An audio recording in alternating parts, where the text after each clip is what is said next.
Mr. Johnson. Good. We'll call the Newport City Council meeting to order for Monday, September 9th, 2019, 6:30 p.m. All members of the City Council are present. Others include James Johnson, our Clerk Treasurer, and Laura Dogan, our City Manager. The next item is to approve the minutes of August 19th, 2019. And I would entertain a motion. Move to approve the minutes. Motion made. Is there a second? I'll second. Seconded. Discussion on the minutes? Hearing none. All those in favor say aye. Aye. Opposed? Ayes have it. Motion carries.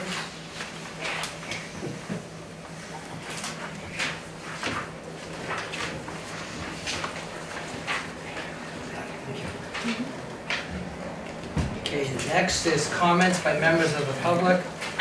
Before we go into that, I just have some good news to announce. On Friday, the city manager was notified that our police department received a $38,400 Rural Economic Partnership grant. This was the grant that the chief had applied for upgrading the radios that need to be upgraded. And so we were awarded the $38,400 for that, which is good news because we had budgeted the match at the time, and he mentioned it. So that will cover, because we knew we had to upgrade our radios, and so that pays for more than half of the upgrade. So that's that, good news.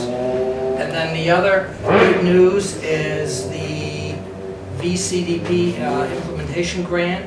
We received $100,000 to go towards the playground upgrade at Gardner Park. This is a very, very competitive grant, and from what I was informed, our recreation director did such a phenomenal job presenting. They basically said they couldn't deny it, which was good to hear that in the eyes of the state, because usually these grants go for a particular certain projects, but they felt that the playground project was compelling enough, they decided to fund it. And so that's some good news for additional grant money that we've received in the city. So I just wanted to announce that. Mr. Mayor, the grant for police radios, is that a state grant or a federal grant? That was you can have this if you want. Yeah, you can have this. It's a USDA federal, Department of Agriculture. Okay. You can have that. Do you know the cost of the radios? Because $38,000. No, it's 60. It's on the second page there. Okay. I think the total is 69. Is it? Okay. Yeah, 69. Yeah, 69. 699. Yeah, and so it covers more than half the cost of their radios. Okay. And that's for a complete radio upgrade for the base station and the cars, or just the base station? I don't believe it's the base station. I think it's half the radios for the police department in their cars. Because the technology is getting outdated. Oh, sure. It's time for the upgrade. Yeah, radio's not cheap. No, that's one of those unfortunate things. Okay. Then we'll move on. We have comments by members of the public. We have Ann Shirillo, who signed up, and her topic is waste management. Yes. Then Mary Shana. Okay, I have 4 questions that have been going around in my mind about the waste management situation. First one, and if I don't finish tonight, I'll finish eventually. First question I'd like to ask you and have an answer on is that in light of the fact that there's been no appeal on the Act 250 decision that the Casella dump is not, after 90 days, to send any more leachate to Newport, obviously because Newport's waste management facility has no way of dealing with the PFOAs. Why not, since there's been no appeal and there's only 60 days or so left running, why not stop it now? And that'll be 60 days more of pure water in the lake, as opposed to 60 days more of us contaminating the lake with PFOAs. So I ask you, why not take a vote today and stop that leachate now and not wait the 60 days? My second question is, since obviously Act 250 decided it was harmful to put PFOAs in the lake. Is Newport taking leachate from anywhere else other than Casella? If we are, who are we taking it from, and how much are we taking? And if we are taking it, why not stop it? My third question is, obviously PFOAs can come in through the leachate delivered, or it can come in through sewerage from some of our biggest companies, as well as from us individuals. But the biggest companies would have the biggest impact. And I'd like you to consider finding out by asking the industries in the hospital, the big industries in the hospital, to test their sewage to see how much PFOA is coming in to our treatment plant by way of sewage. And therefore we know once it comes in, it goes right out into the lake. Or if they won't test, to increase the fees on those plants and the hospital so that the city can test to see what the degree of PFOAs. And in addition, as Dan has pointed out, you know, there are other substances that are harmful that are coming in. Let's find out what they are and let's deal with them. So that's my third question. And my fourth question is a question I've asked before. I came in with my little bag in terms of the individuals. And I asked you, what do I do with the substances that I know, like my Teflon pot or whatever, that had PFOAs in it, and I want to dispose of safely? Shouldn't that be a part of the hazardous waste as opposed to just being thrown into the garbage as we are now doing it? So 4 questions, I'd like some answers. Okay. Well, I don't know about all of it, but I can tell you that leachate will no longer be at a wastewater plant as of October 23rd. That is the 90 days.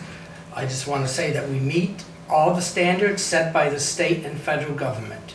And so until we are told that we cannot treat it by the Act 250, basically Casella, it's not the city, that was Casella's permit.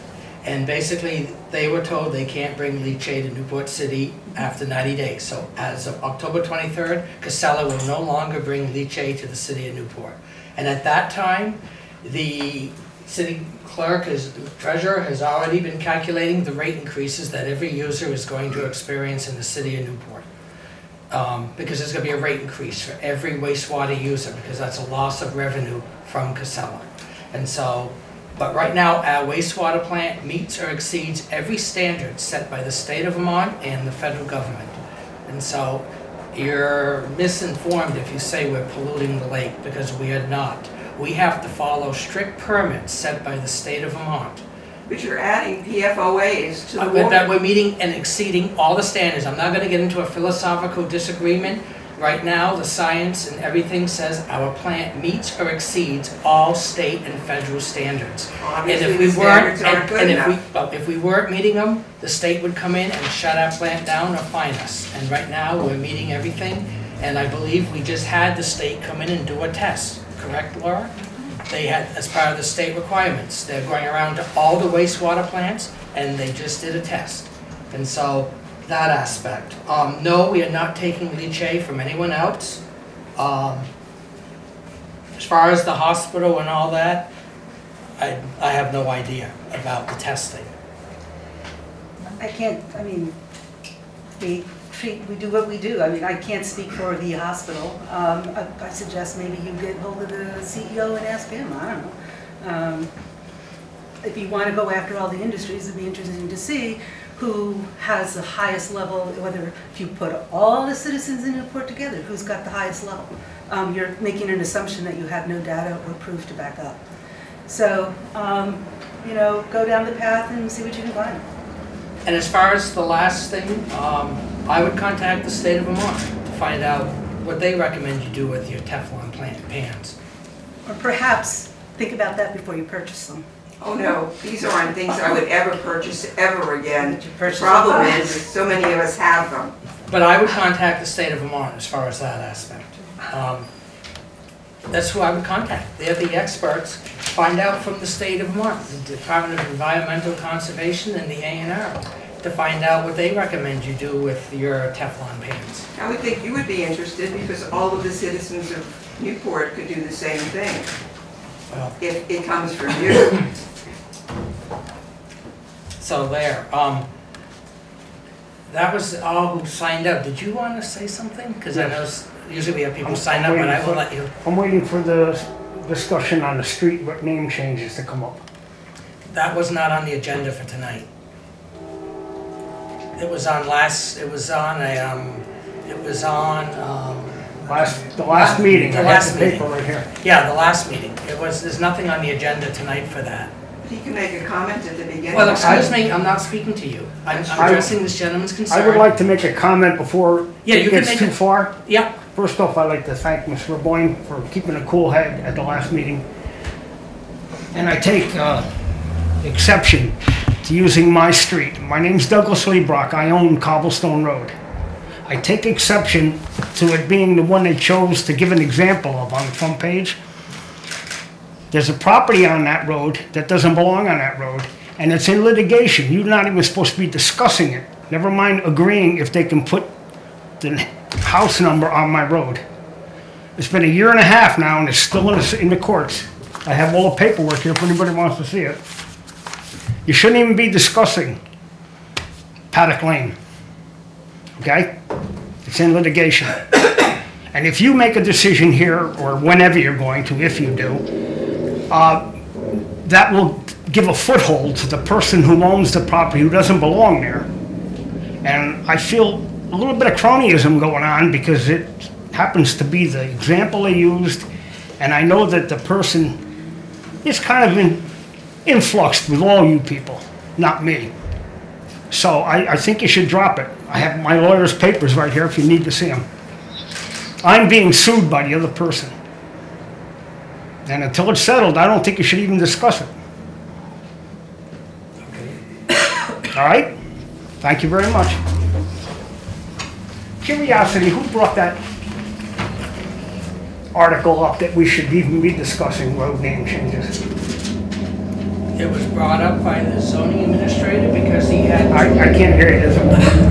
It was brought up by our zoning administrator, who was contacted by 2 different residents on 2 different streets because of a 911 call, and the ambulance had issues getting, and there was some issues, and so he brought it up to the city council.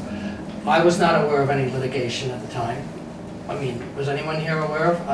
None of us knew anything about litigation. Would you like to see it? I have the. Well, no, that's for another, Okay. but none of us were aware of any litigation when that was All right. brought up. It When was brought up because of a safety concern. All right, and that was the- when do you think this will be brought up again, so I can be here? I think the process is the zoning administrator is going to reach out to you. He's going to reach out to all the people who live on those affected streets, so you'll have a chance to speak to him directly. Okay. Yeah. Thank you very much for your time. No, we had no idea there was anything going on there. I didn't. No. Okay, thank you. Okay. Good night. Thank you. Okay. We'll move on. The next is recreation rates and fees update, and we have the recreation director.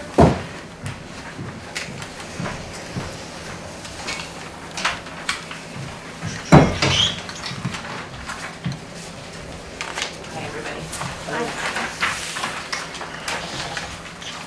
Okay, so annual rates and fees review for all of our services, our facilities, and our equipment rentals. You guys have a memo there that has a pretty lengthy spreadsheet that shows all of those rates that we have for all of those things.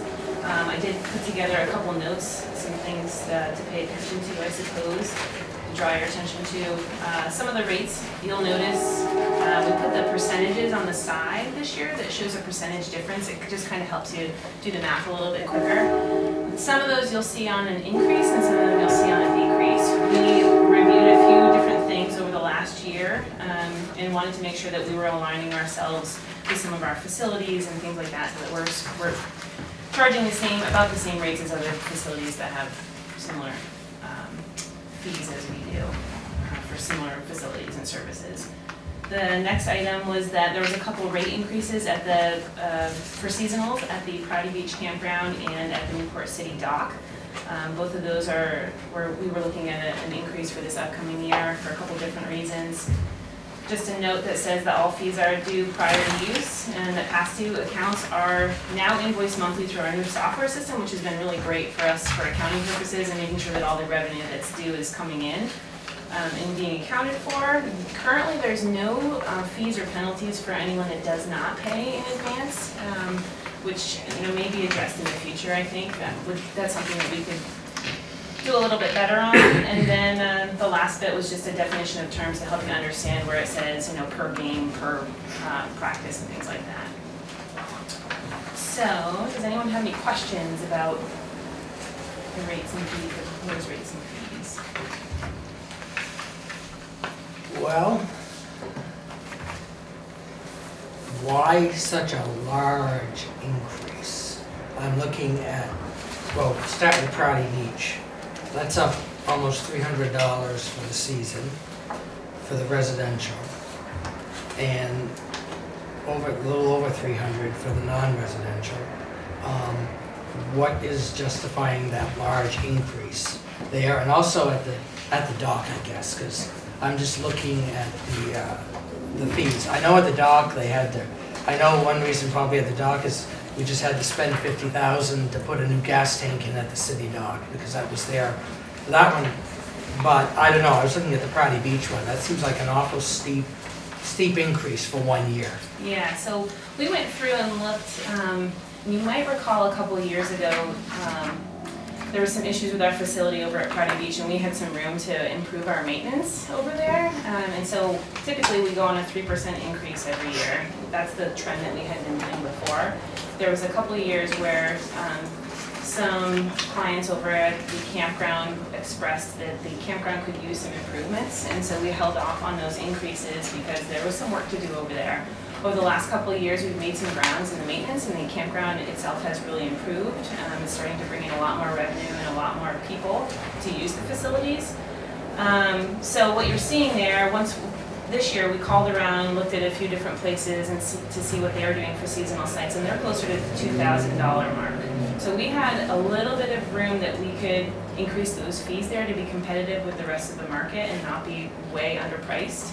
We also think that the services are at the point now where we can see an increase, and it's warranted, I suppose. People are getting a pretty nice setup over there at this point.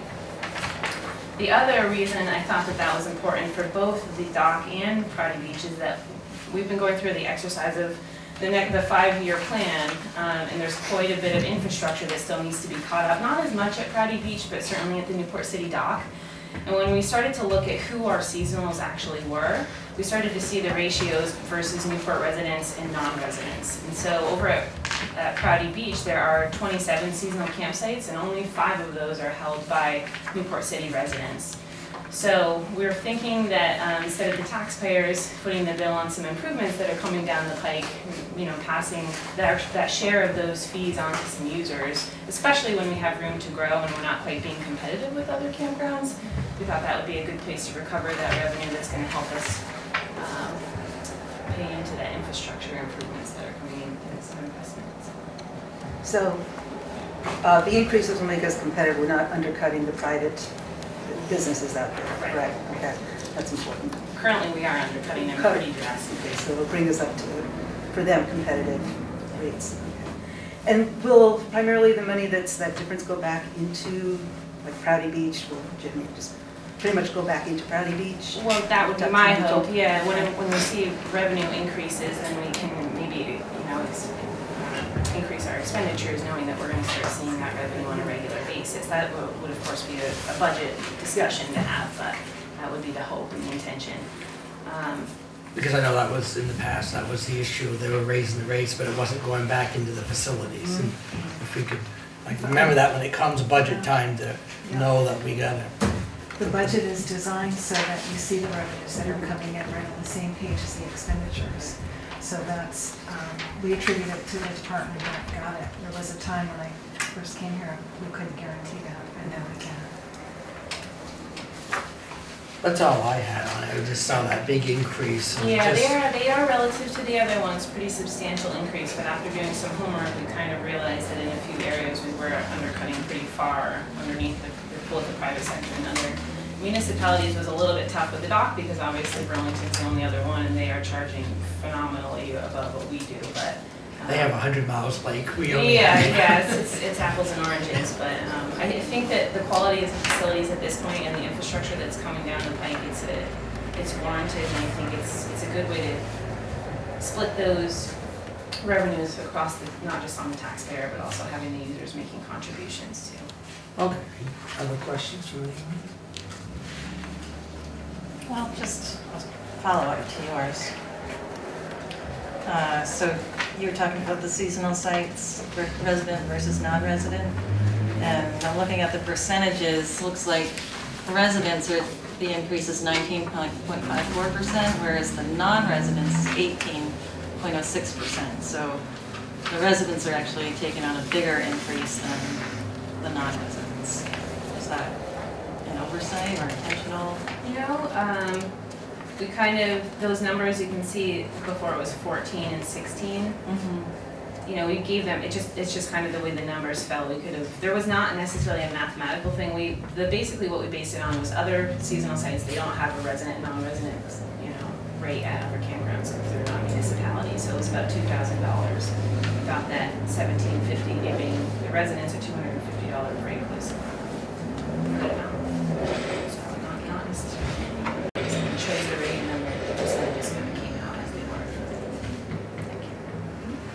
Other questions from any council member? Well, there's a gentleman here Yeah. who, I know. I'm Tom Jayfield in Albany. I have a seasonal over at Proud Beach Campground. And with her sitting, I don't hear well, I have hearing aids, but I didn't hear a damn word she said. How big was the raise you were talking, increase for non-residents? $306. $306. What's the percentage? I'm not sure that it's over 15? 18. 18. What are we gonna get out of that? Have you been there for a long time? I've been at for 5 years, yeah. Have you noticed a difference in the campground over the last couple of years? I will the only thing I could say about that, Andy's crew was taking good care of the campground. There's a whole bunch of other stuff that needs to be done. Water needs to be changed, water lines need to be changed, sewer lines need to be changed. The old site I was on had 3 sewer hookups on my site. Stuff like that. There's no TV. We don't have a place to swim. I don't swim anyway. As far as the bathrooms go, there's none of us seasonals that use that bathroom. I can take a shower there. Joe and Eileen take a shower there. Vince does. None of these people, there's my wife's sister, they're there too. We don't use the bathrooms. So what are we going to get? We're the ones paying for it. And what are we going to get out of it? So I think that speaks. And I don't know how much money the campground made over $40,000 last year, 2018. It was busy, I know that. And that's clear profit. Where'd it go? We don't get none of it. We said the guys do a great job at the campground. The Donna's a working machine. They do a great job of that, but. So it sounds like, Ron, you're hoping that whatever revenue that comes in is There's going a- back to the campground. Well, some of it ought to come back to us. Yeah. Yeah, so I think that speaks to the maintenance projects that we still have left to do. So. We're footing a bill for a lot of other stuff, bills rather than Proudy Beach, I can tell you that. Am I correct? That profit don't come back to us. Something to keep in mind when we're coming around the budget. We're an easy target, I understand that. So the intention, I mean, from the discussion here, as I said, a little hard of hearing, so maybe you didn't hear all of it, but the discussion was about revenues that are being, increased there. The intent is, it goes through the budgeting process, but the intent is to have that directed back to Proudy Beach for improvements and, taking care of things that need to be taken care of. So. But I will tell you, $300 is too damn much. I would complain a bit if it was half that, wouldn't it? Bad and I about it. Now, quite a lot of us are retired up there. I don't know if you know or not. Most of us are retired. There's 3 of us right here that are. I did not know that. And I never would have guessed you're A lot retired. older than I am. All right. I guess that's all I got to say. Yep. The key is for the increase in fees is to have the maintenance go back into the facility. That was the issue down, I can use that as the city dock when they raised the fees. And it actually did go back into the dock because they've got new docking for the boats and, I mean, they've done a good job on that aspect. That's the key, because in the past, the fees would go up and it wouldn't go back into the facilities. And now the goal is to make sure it does go back. Just, who paid for the tennis court repainting? Did that come out of us? That was actually a sinking fund, about $2,000 a year goes into that fund, and not a drop of it came out of the That's project. good. I'm glad to hear that. Yeah, the high school pays. So we still pay user fees, but we actually had enough in that sinking fund, or those capital Right. reserves, to cover the entire thing. We had wisely put a little under $2,000 a year in there, so it was sitting there waiting for us. Yep. How much did that cost us? $2,300, $23,000, yeah, 3 zeros. Yeah, it was a big project, so it was nice to not have to. Oh, to paint It was there. to renew, yeah, it's not inexpensive. I Yeah. know it was done a few years ago, quite a few years. Resurfaced and repainted. Yeah. But I will say one more time, $300 is too much. Half of that, that's what I wouldn't even bad than I. 300, my wife's still working, which is good luck. That was, we know when hell will we come back. So that's the other is that.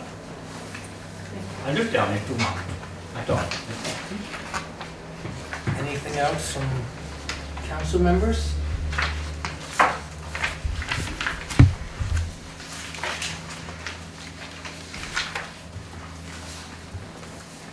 So back to some of the fees. A lot of these, you basically checked around and called and other Yeah. facilities. I know some went down. Yeah, you can see that this is a pretty lengthy list, so not every year do we call and do the research every year, but what triggers us is if a user comes in and they say, you know, we hear on a couple different occasions, wow, you're charging $33 an hour for the gym, that's kind of a lot. So we kind of make note of that type of feedback that we get from our users, and then if that triggers us when it's time to set rates, to go and look into those a little bit further, so that's where some of those came through. But yeah, there's a drop in adjustment. Okay. Well, I have nothing. Any other questions from anyone? Well, what does the council wish to do on the fee structure? Make a motion to accept the fee structure. So you've made a motion. Is there a second to that motion? To accept the fee structure? I'll second that. Seconded. Further discussion on the fees that are being proposed for 2020 for the recreational facilities. Any discussion, other discussion? With everything, the fees that have increased, the fees that have decreased, what's the bottom line? Is it going to be the same amount of money that you guys will generate at the rec department? Or? Yeah, so some of the things that we have on here are pretty high use, and so those are generally stay the same with the exception of the seasonal slips and campsites. The things that have increased or decreased are things that maybe we didn't do a lot of, or we think we might get better participation or use of those things if we drop the price a little bit. They might be a little bit more competitive. So it's hard to tell, you know, given a year, because there's so much in here, we don't necessarily know. But I don't expect a decrease, especially given the demands on these types of things. We haven't dropped them that much that we're going to see a loss of revenue.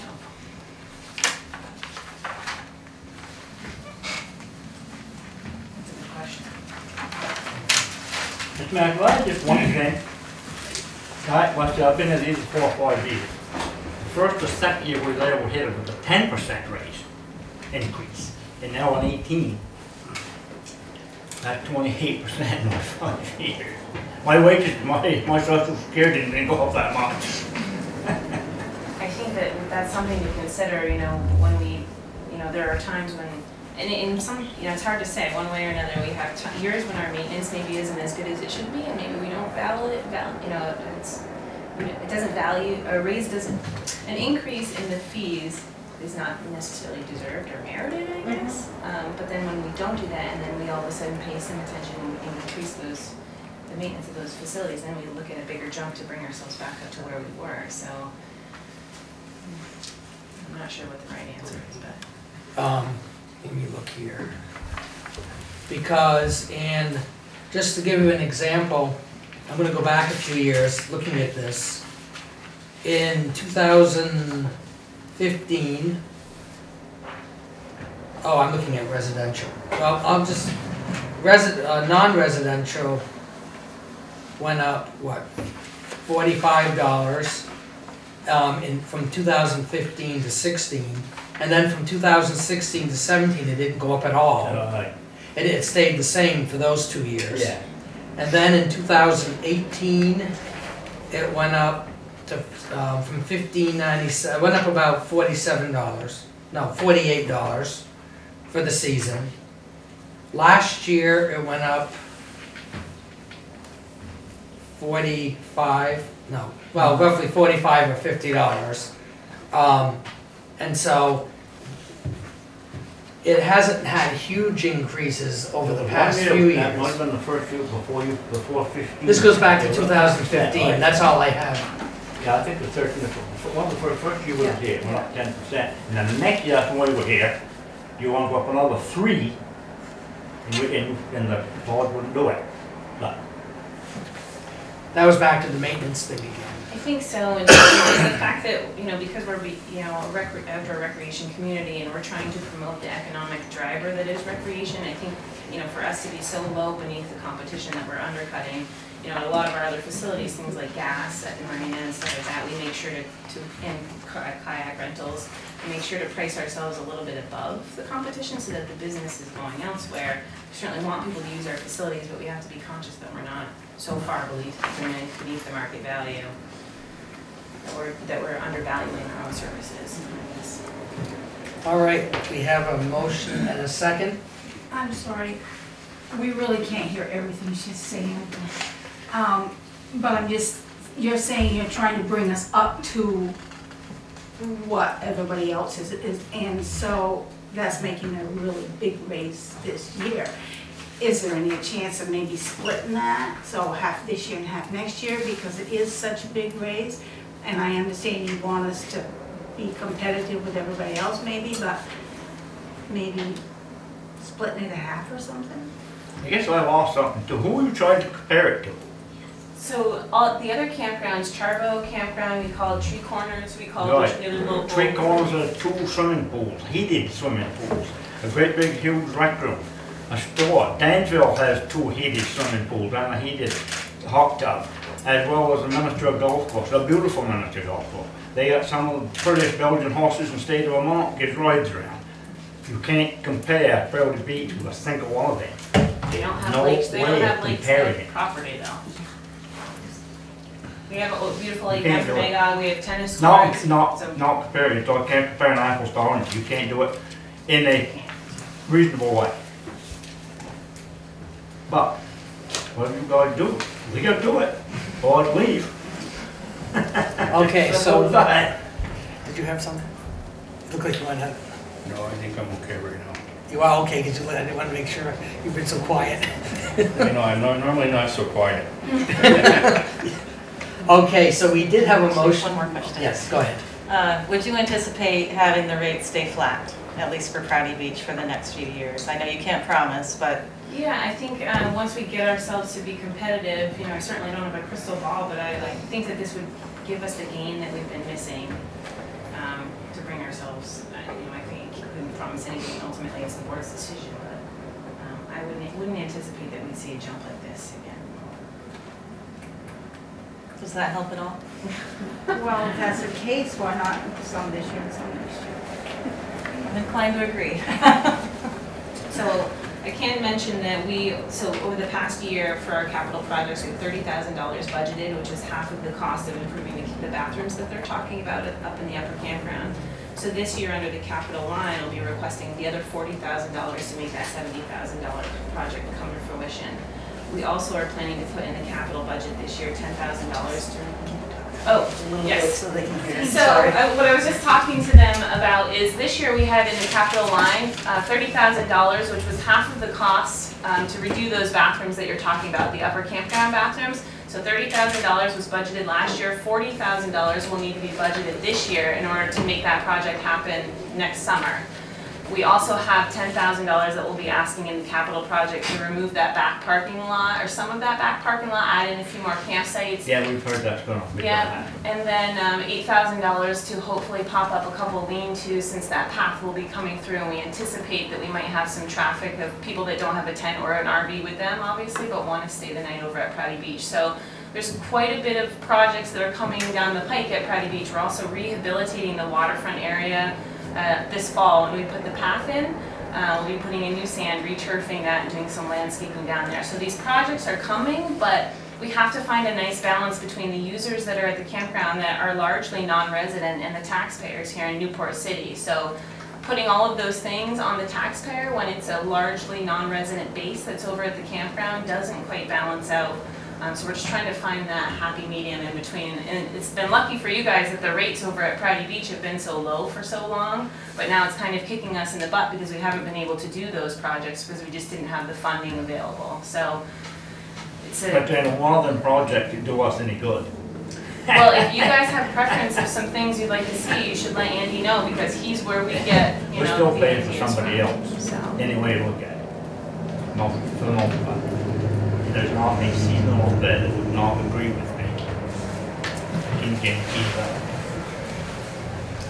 Okay, anything else? Then we have a motion and a second. All those in favor of the rates, say aye. Aye. Opposed? Abstentions? The ayes have it, the motion carries. Mr. Mayor, would like a copy of Jesse's presentation. And I have another question, Mr. Mayor. Do any of the fees, thank you, Jesse, do any of the fees cover salaries, or salaries covered out of your general budget? You know, for park staff, for park staff. So these, the fees that goes in that users pay are a contribution to make our entire operating budget work. So some of them go to salaries, some of these things go to materials or projects. So basically this revenue that's generated from these fees supports the operating budget, which is a different budget. There is a rate in here that is for staff time, which is at $30 an hour, but that's any requests beyond our normal services. So if somebody needs our help doing something and they'd like to contract our services or our staff to do something, and then we would charge them a different rate that's not covered in our normal budget. But any revenue that's come in from these rates for a variety of the services here help support the operating expenses that our department has as a whole. What's included? Salary, projects, materials, toilet paper, lawnmower blades, everything that it takes to run the parks and facilities and programs. We'll move on. The next item is setting tax rate. Thank you. Mr. Johnson? You want to know about this? We have to, right? There's nothing you can do about it. It is what it is.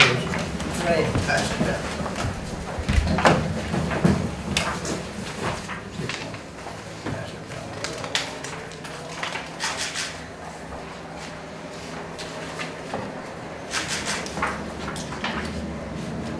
When we did this rate, it went down. It didn't go down very much.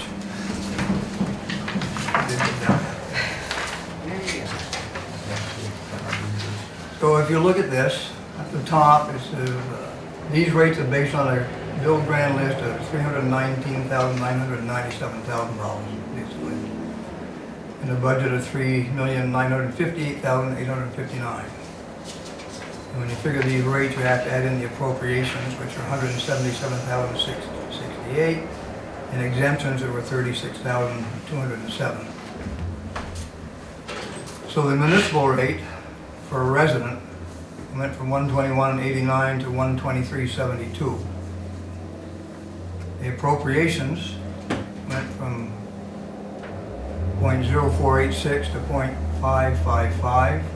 Exemptions went down a little bit from .0164 to .0113. The education rate for a resident, surprisingly this year, went down. $1.42 to $1.39, $1.42 to $1.40. So your total tax rate for a resident went from 2.7081 to 2.7032. That dropped about half a penny. That's because the grand list went up and the education rate went down. That's on the resident side. The non-resident side, the municipal rate's the same, appropriation the same, exempts are the same. But the education rate on the non-resident side went up 3 cents. So your total for the non-resident went from 2.8904 to 2.9424. It's just the opposite. The grand list went up, but the education rate went up 3 cents. And that's for set by, non-resident. and that's set by the state of Vermont. That's all set by the state. There's nothing can be changed on this. It is what it is. Right. So the 2000, just to tell you, the 2018-19 tax rate were based on a grand list of 319,094,000. So the grand list went up about $900,000 this year. And the budget went from $3,889,000 to $3,958,000. That went up. The appropriations went down, and the exemptions went down from last year. Appropriations went up. I mean up, yeah. So the resident tax rate went down about 1/100 of a penny, 5/100 of a penny. It did go down. You don't see that very often. In fact, I don't think I've ever seen that. But. And the non-resident rate went up basically 4 or 5 cents. So there it is.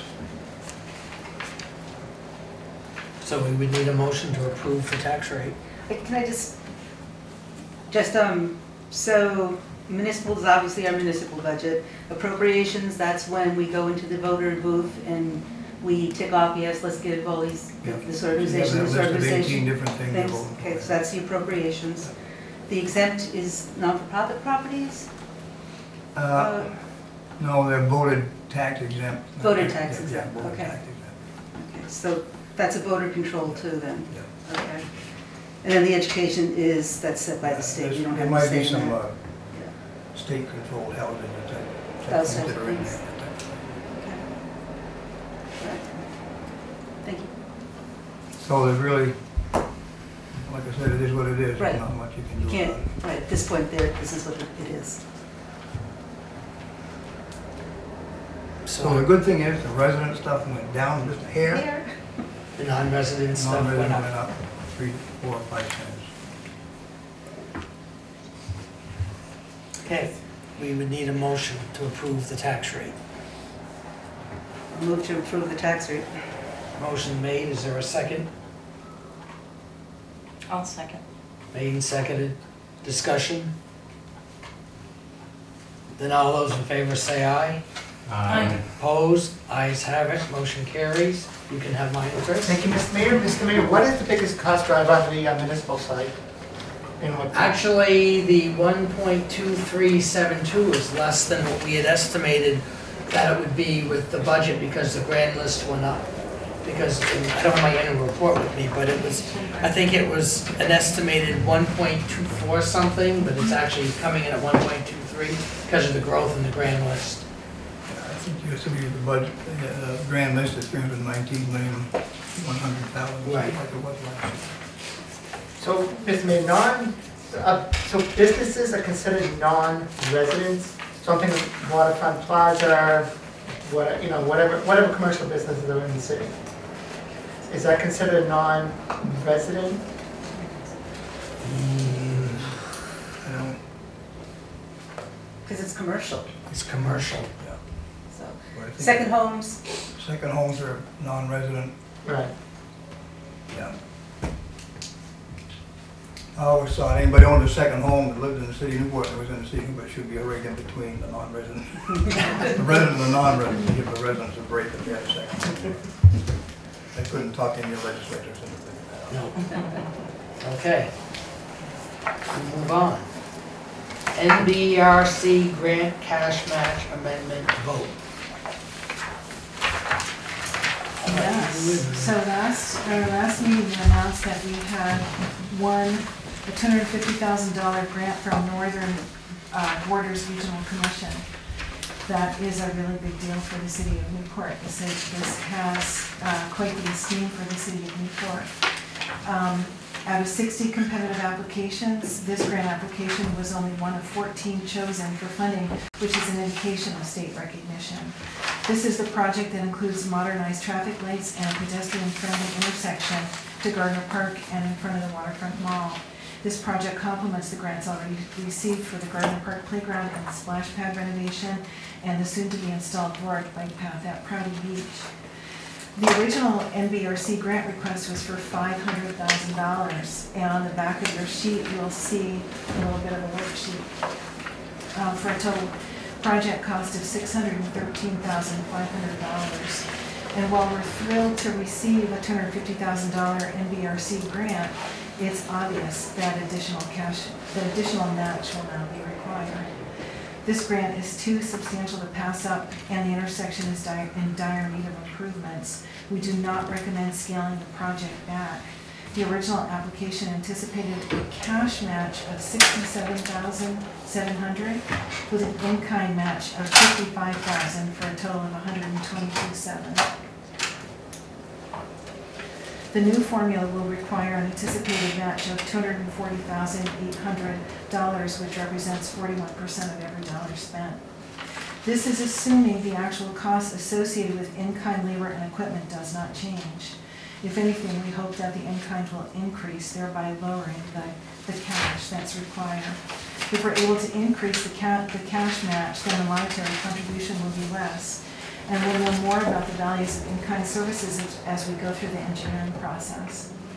We optimistically anticipate that the engineering will reveal that we will be able to do quite a bit of work in-house using our public works laborers and equipment.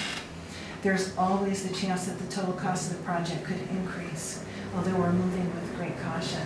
Of course, I've been making additional representations and presentations to the council as we know more. What I considered in making a recommendation for the additional cash match is that we have until October 1st, 2019 until September 30th, 2022. So it's a 3-year implementation process. We'll receive a notice to proceed from NBRC once the additional funds are committed to complete the project as presented in the application. The council has available $453,748.97 in your unassigned fund balance.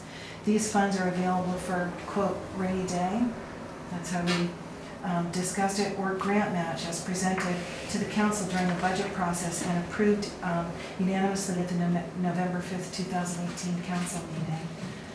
You also have the ability of the Coventry Street Sinking Fund, which has a balance of $87,056. That's been untouched for several years, and there's currently no short or mid-range plans to make changes to Coventry Street's infrastructure, although there was many years ago, which is how that got formed. The council has authority to vote to reassign the Coventry Street Sinking Fund to street reconstruction, which would allow flexibility in utilizing those funds, as the current title of the funds restricts our ability to use the balance for these major infrastructure improvements. The project will take 3 years to complete. It's likely we will budget for this during each fiscal year going forward. Having the Coventry Street Sinking Fund transition to street reconstruction will allow us some flexibility for unknown cost factors. Our gap is anticipated to be, again, $240,800. After all this research, I recommend the council assign $240,800 of the unassigned to street reconstruction And I further recommend the council reassign the Coventry Street Sinking Fund in the amount of $87,056 to go towards street reconstruction. Am I reading this correctly? East Coast signals, is that the traffic lights? Mm-hmm. 385,000? Traffic lights aren't cheap, are they? Yeah. And is that for all three lights on the causeway? No? No, All three lights on the causeway? just to recap, back a few years ago, we actually did Sias and Western Avenue lights. We put it out to bid, and the one bid we received was like $420,000. So we opted to hire the contractor that we used at the time. We did all the site work. He had the poles and the controls all engineered, and he installed them for, I think it was like $275.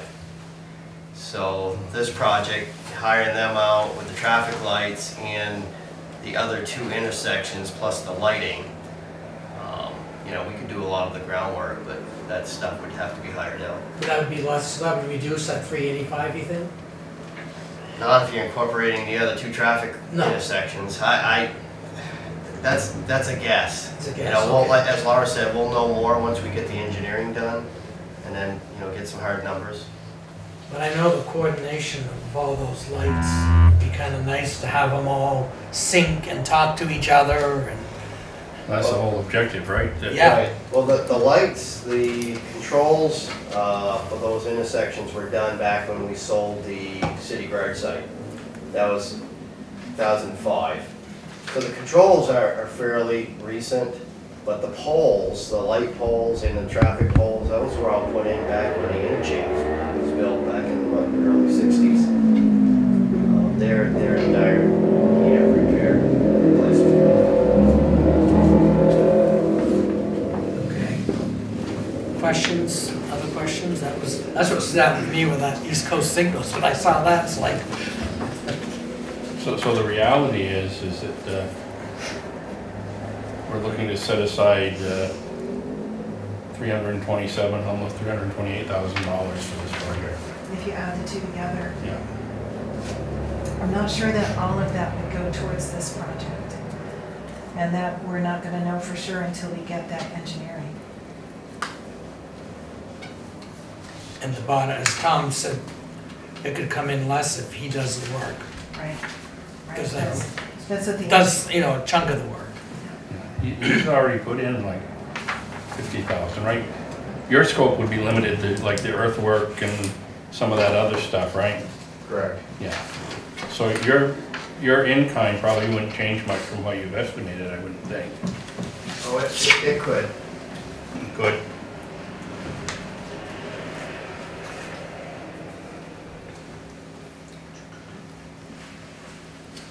Oh, go ahead. I was just reading, sorry. That's okay. It's a lot of information to take in one meeting, and having that explanation was very helpful, but I don't feel I've been given enough time to properly digest this to make an informed decision. I wish we had another presentation a couple weeks ago, or maybe we could vote on it at our next meeting. Did we have I remember a page with all the unassigned? Yes. Yes, I'd like to get a chance to look at that again before I can really, you know, put this number in context with what we have unassigned. Yep. I'll get you for that. I'll get that for you. We have a meeting next week, a council meeting, and we can put this on the agenda for that. Okay. Julie, what other information would you like to see?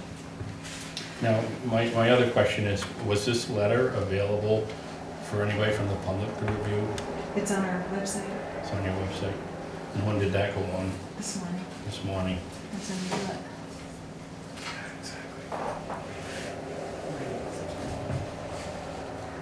But if we decide to do this at the next meeting, that'll give another week to chew on it, as we say. You also have to understand that the sooner that we can commit, the sooner that we get our letter to proceed. I understand that. Yeah. You know, Yeah. but for me, I'll tell you what irritates me, okay? that we get our thing on Friday night, and information's not available till Monday. And the state law says 48 hours before. Well, for me, 48 hours would be business days, it wouldn't be weekends. So I always feel that we're not giving anybody enough opportunity when they gotta wait till Monday morning before they find things out. So this is a council decision. I mean, that's. I understand We're that. following the law, we're following the rules. We're absolutely following the law to the letter. Yeah. It's following the law to the letter, serving the public. That's what it's there to do.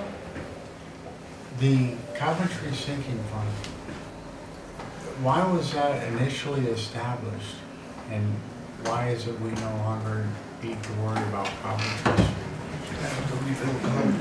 We'll let Tom address that. We did a design on Coventry Street 10 plus years ago for sewer, for infrastructure, water, sewer, and actually sidewalks, curbing, lighting. And we started putting funds in there, and I don't know how many years we put them in, a couple, 3 years, and then the council decided not to fund it anymore. So that money's been sitting there. The design is sitting in my office, and we haven't done anything with it. I think part of it too was when the design came up, the cost, I think it was determined that no matter what, we're gonna have to bond to redo Coventry Street. Well, the difference with Coventry Street is if it was just infrastructure work, we could do it. But they're down by the Hood building, there is environmental issues as far as digging, oils in the ground, possible tank down there. That would take us right out of the equation.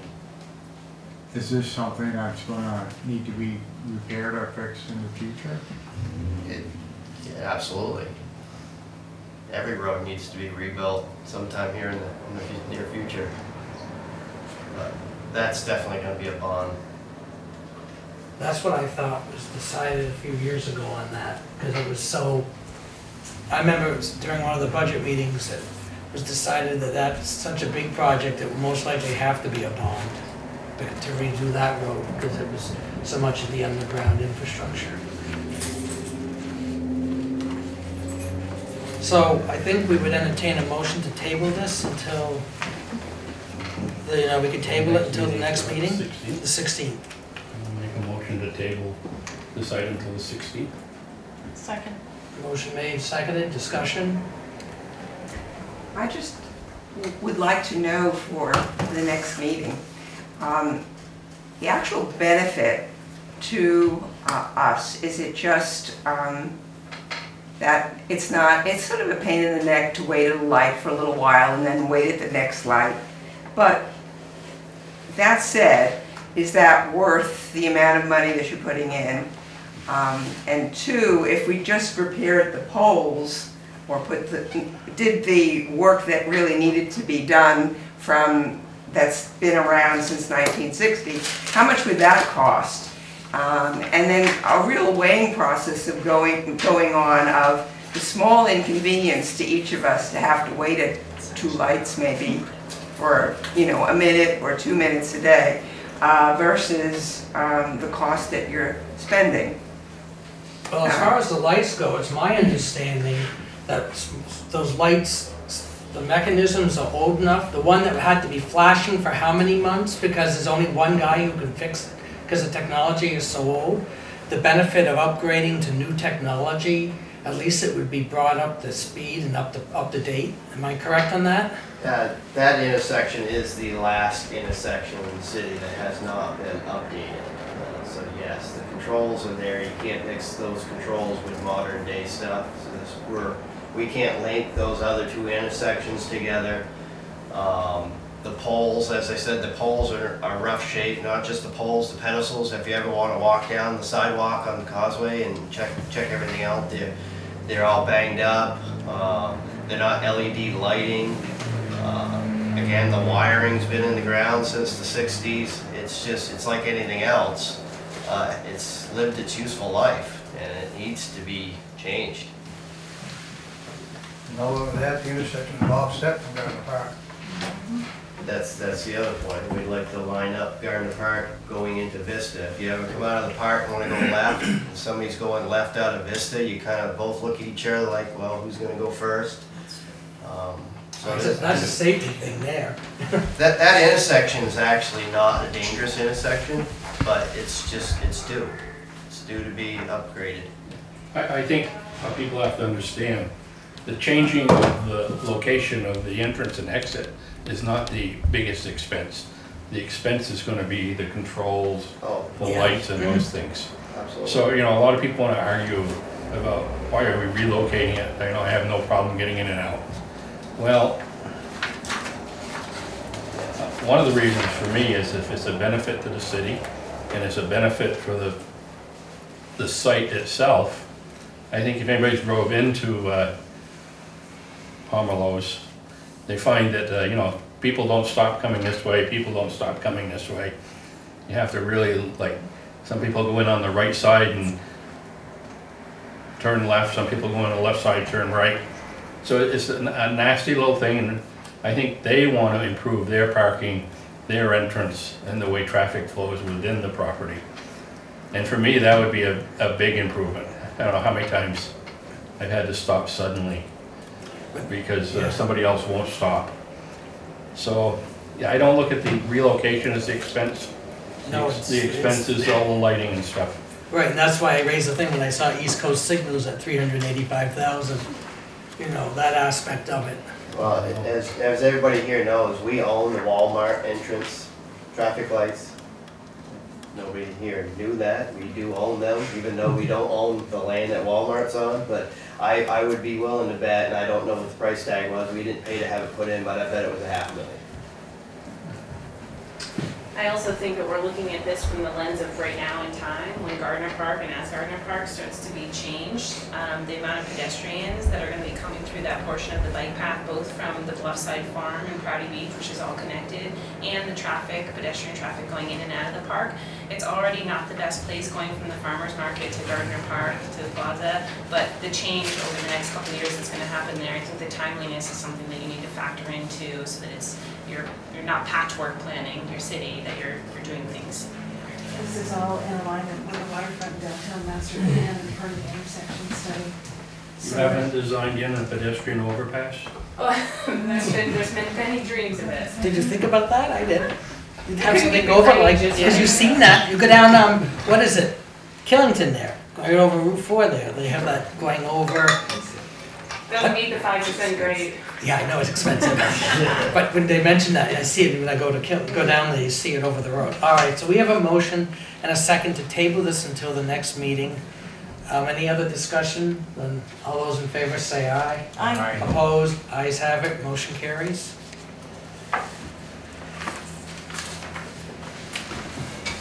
The next item is the VLCT annual meeting voting delegate.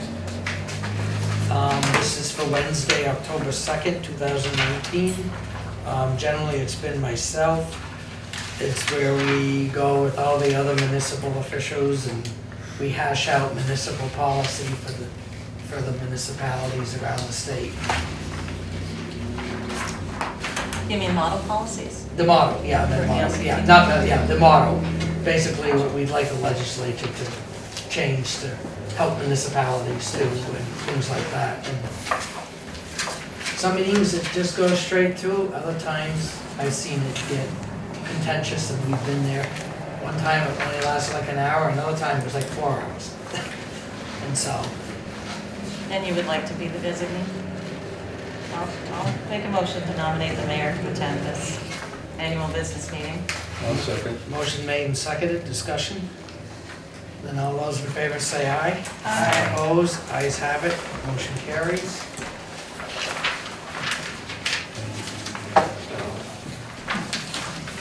Get me out of town, is that what you just said? I heard that. The next item is a water sewer allocation and a vote. We have received the payment. I did get a copy which showed the payment, because I wanted to make sure of it, right here. Nope, that's not it, yeah, right here. because I wanted to make sure we had received the money for it. Oops, I get the papers all over.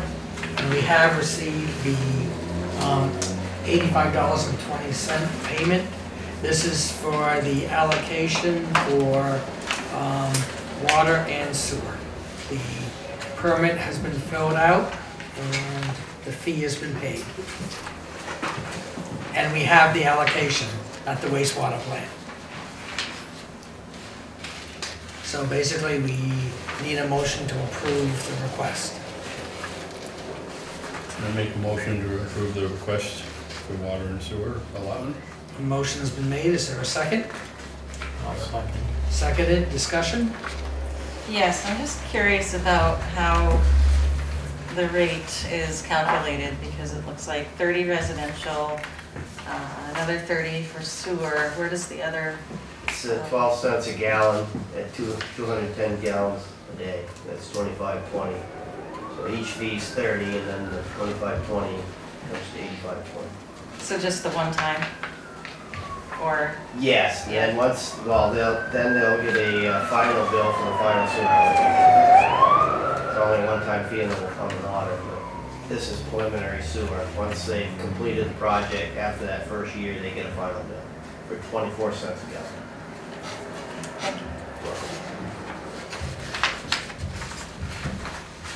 So a motion was made and seconded, any other discussion? Then all those in favor say aye. Aye. Opposed, ayes have it, motion carries. Mr. Mayor, is this for a new business, a new development, or? It's residential. It's a residence. It's for residential on Bobbin Mill Road. Oh, just one home, it's not, Yeah.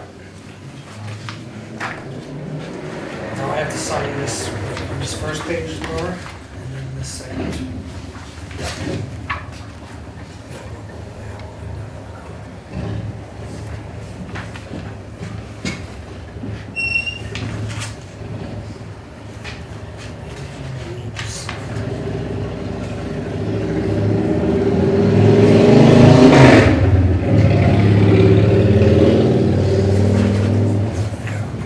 Would you sign this delegate form too, please? Oh, yeah, because that's gonna be sent in.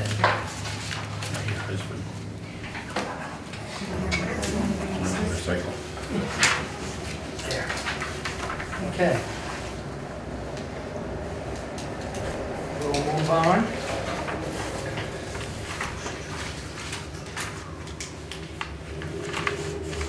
New business, Mr. Johnson. Yeah, I got one small thing. I need a motion to establish a fee for 25 cents a piece for photocopies downstairs. Secretary of State said we charge 5 cents, but everything has changed now. We got new fees and the laws changed. And we've been charging 25 cents for a while, but we don't have an official motion to charge there. Otherwise, we're gonna have to charge a nickel. It costs me more than that to make the copy. So I'd like a motion. People to charge 25 cents a page for photocopies. If it comes in, I'd like to have a copy of this.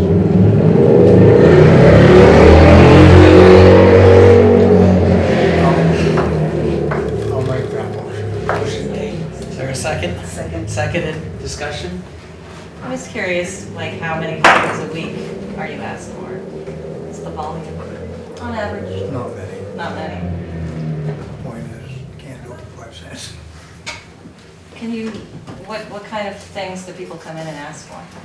Well, if they bring in, just as an example, we can't reproduce a water bill. So if they come in and want a copy of the water bill, well, start the copier up, get a piece of paper, we'll have to help them make the copy. If they want a copy of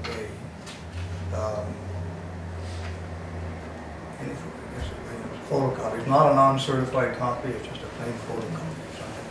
So they could go to the They come in and say, library. can you take a copy of this for me? But lawyers ask for copies too. If they're doing title work, they have to. Lawyers sometimes ask for photocopies when they're doing title work. Everybody will get charged. Okay, thank you. So a motion was made and seconded. Any other discussion? Then all those in favor say aye. Aye. Opposed? Ayes have it, motion carries. I just want to be in compliance, you know. Absolutely. Any other new business? No. Any new business? New business?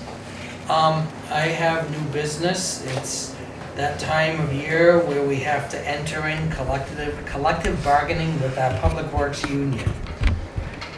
And so we received the official letter to set up the committee. I've decided to do this round this time, to take part in the negotiations with the union. And I also was gonna pick Melissa, because I think it's good for the council members, the newer members, to take part in the negotiations. If you wanted to, that was just my decision, just to pick, because I think it's always good to have the newer members of the council take part in the fun time of negotiating. And so, any questions on that or anything? Everybody's quiet. So I guess, How often does this round come?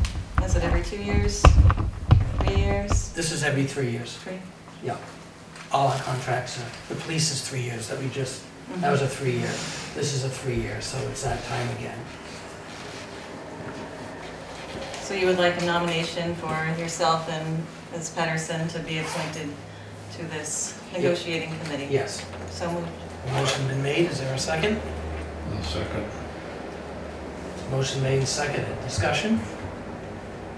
Then all those in favor say aye. Aye. Opposed? Ayes have it. Don't look so grouchy over there. This is my smiling face, okay? Oh. To pick on you. That's all I have on new business. Any new business? No. Anything No. new? No? Any new? No? Mr. Johnson, old business? No. Any old business? Yes. A question. What's happening with the Northern Star? Do we still lease it? I mean, we're getting close to winter time.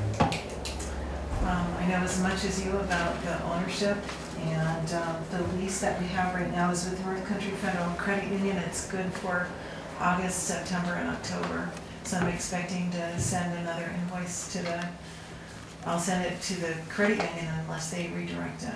Because we haven't been notified one way or the other as No, far I as the received- Northern Star. Nope, nothing official. Nothing official, so as far as we know, as far as I know, the credit union, I know they were getting close from my conversation with Dave Converse. But that's the last time I heard when I spoke to him at Rotary. That was a couple weeks ago. So as far as I know, it's still owned by the credit union. Wasn't there a thing this morning at 10? Some kind of, I heard about it through the grapevine, but I think it was an ownership transfer, correct? But we haven't been officially notified. So until we get it in writing and we're notified, you know, we have to go based upon that. So, what's our involvement is only the dock at the city dock, right? Correct. We don't have any other. Well, right now our lease capacity? agreement's with the credit With the union. credit With the union. credit union. And so when the new owner takes over, it would have to be with the new owner, the lease agreement.